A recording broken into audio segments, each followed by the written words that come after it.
चाहता हूं। सबसे पहली बात यह कहना चाहता हूं कि इस प्रकार के सामाजिक सम्मेलनों में हमारी जो एकता दिखती है, इसी प्रकार की ताकत, इसी प्रकार की एकता और इसी प्रकार की संगठन शक्ति राजस्थान के किसी भी कोने पर दलितों के साथ अत्याचार, अन्याय, उत्पीड़न हो तब भी दिखनी चाहिए। मैं गुजरात से हूं तो आपके बगल में रहता हूं, आपका पड़ोसी हूं। राजस्थान में करीब करीब सारे जिलों में कम से कम 1-2 बार मेरा दौरा हुआ है, तो यहां की परिस्थिति के, यहां के हालात से मैं वाकिफ हूं। आज राजस्थान के युवा साथियों के जिम्मे पे बहुत बड़ा दायित्व है। आप राजस्थान के भीम सैनिक, आप अपनी एकता और ताकत को पहचानो। मैं भी किसी पॉलिटिकल पार्टी से जुड़ा हूं, लेकिन पॉलिटिकल पार्टी अपनी जगह पर है।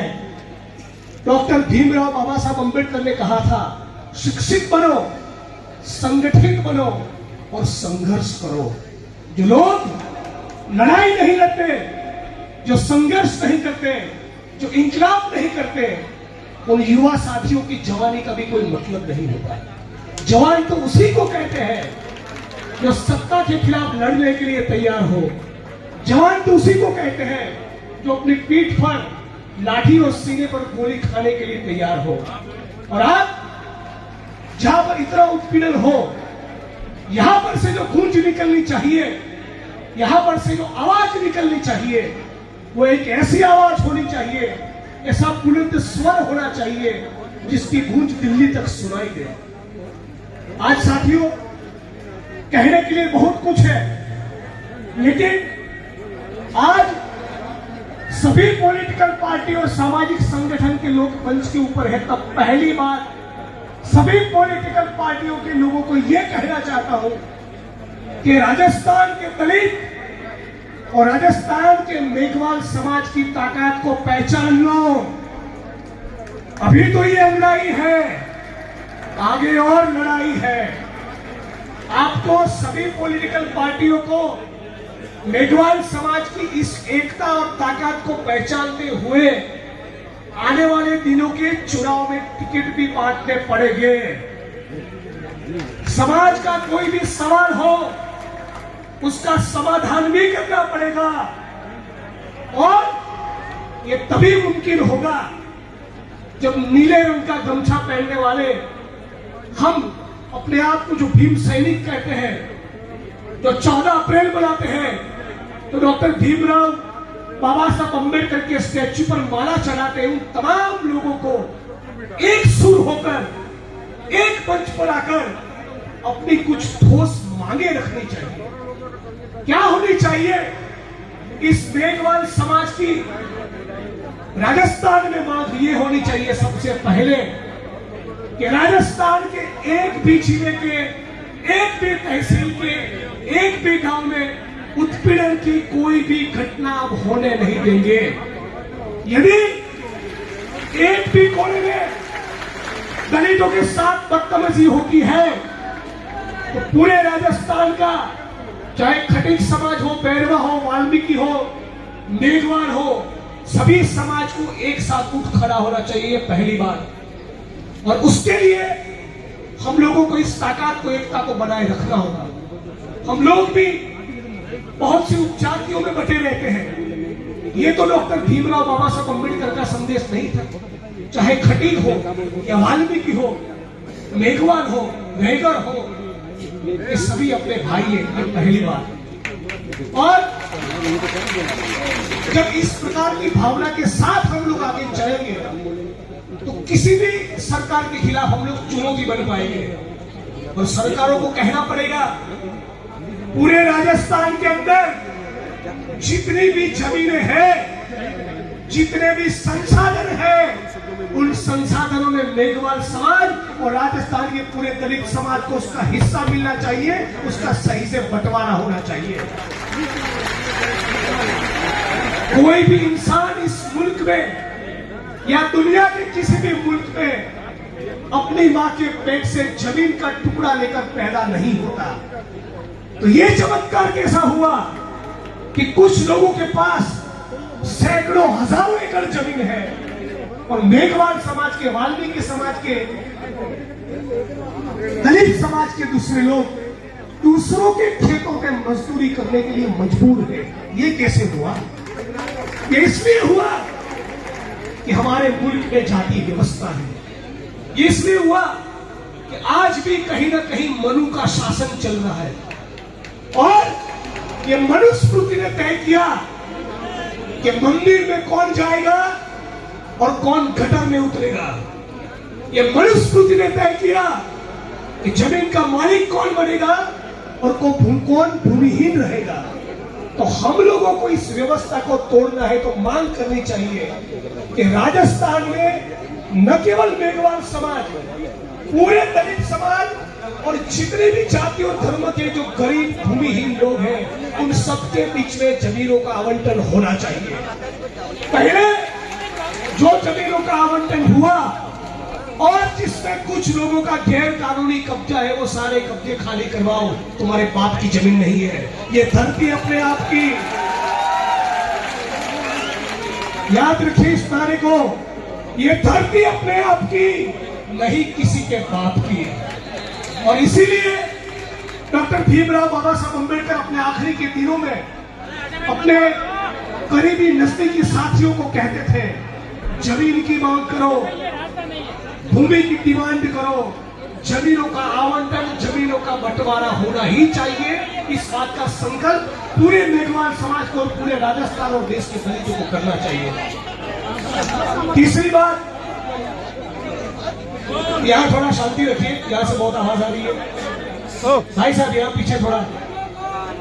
तीसरी बात, आज पूरे मुल्क में चाहे वो गुजरात हो, चाहे राजस्थान हो, यूपी हो, बिहार हो, मध्य प्रदेश हो, झारखंड हो, छत्तीसगढ़ हो, कर्नाटक हो, केरला हो, आज भी इस देश का दलित और उसमें भी जो सफाई कामगार है वो 250, 300, 400, 500 रुपए के लिए गटर में उतरकर मरने के लिए मजबूर है। एक तरफ हमारी सरकारें चंद्रयान छोड़ती है, चंद्र पर हमारा यान पहुंच गया, चंद्रयान 3 का सफल लैंडिंग हुआ, लेकिन सफाई कर्मी का गटर में उतरकर मरना अभी भी बंद नहीं हुआ।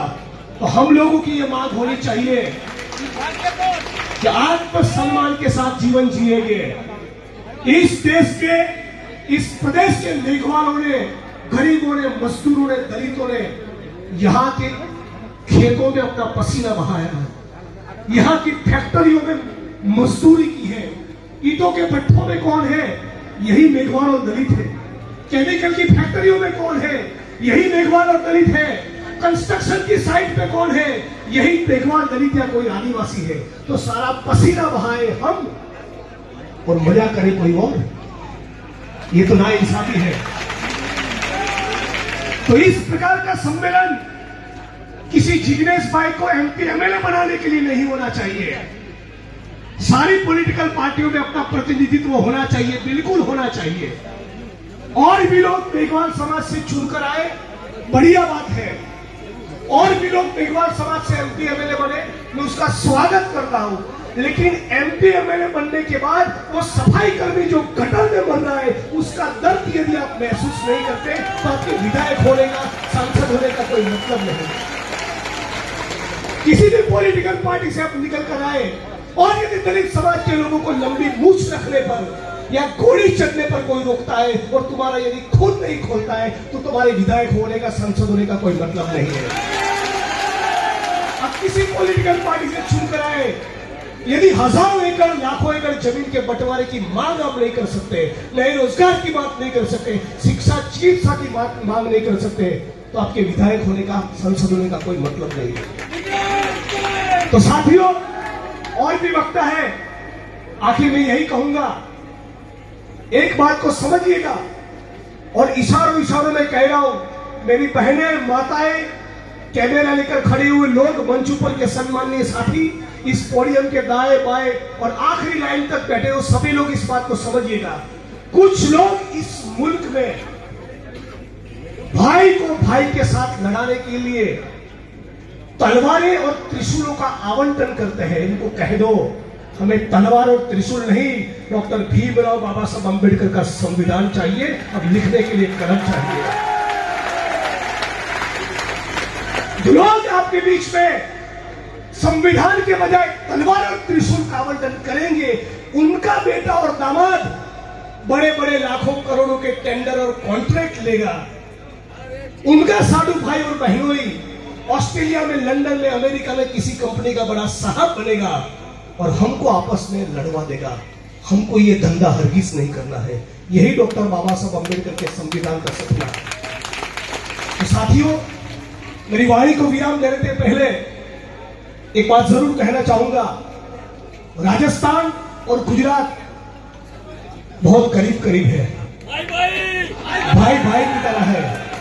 मैं राजस्थान के किसानों और मजदूरों के लिए, मैं राजस्थान के मेघवाल और दलितों के लिए, गुजरात के दलित, आदिवासी, गरीब, वंचित वर्गों की ओर से दोस्ती का हाथ बढ़ाने के लिए आया हूं। ये राजस्थान मेरा अपना खुद है। कभी कभी राजस्थान आता हूं और इतनी मोहब्बत, इतना प्यार यहां मिलता है कि गुजरात के कुछ साथी मजाक में कहते हैं कि भाई वहीं का राशन कार्ड करवा लो। इतना प्यार और मोहब्बत राजस्थान के लोगों ने लिया है। तो राजस्थान के साथियों, आपको भी कहना चाहता हूं, जब कभी भी इंकलाब करने के लिए निकले, अपने इस बेटे को, अपने भाई को याद जरूर करिएगा। तो आपके बीच पर आकर खड़ा रहूंगा और इस बात को लेकर हम लोग संकल्प करें। मेरी बहनों और माताओं को कहना चाहता हूं, दूसरे कार्यक्रमों में थोड़ा खर्चा कम हो तो चलेगा। अपनी बेटी को, अपने बेटे को सावित्रीबाई फूले और ज्योतिबा फूले के बारे में जरूर पढ़ाइए।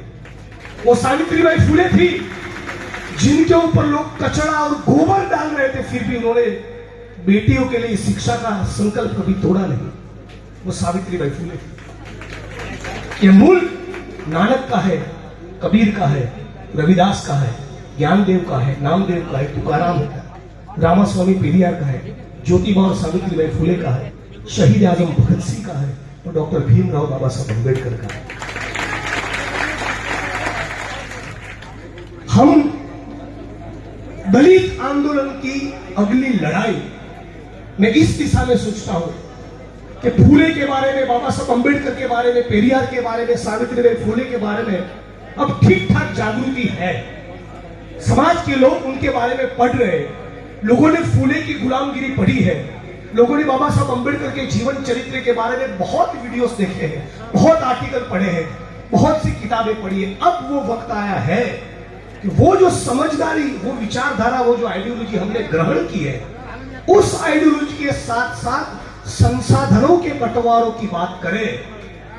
फूले और बाबा साहब अंबेडकर को पढ़ लिया, अब इस बात पर जोर देना है कि राजस्थान के टेंडर किसको मिल रहे हैं, राजस्थान में कॉन्ट्रैक्ट और ठेका किसको मिल रहा है, राजस्थान में उद्योग किसके पास जा रहे हैं, राजस्थान में लोन और सब्सिडी किसको मिल रही है, राजस्थान में जमीनों का आवंटन किसको हो रहा है। ये सारे संसाधन हम सबको भी, मेघवाल और पूरे राजस्थान के दलित समाज को भी मिलने चाहिए।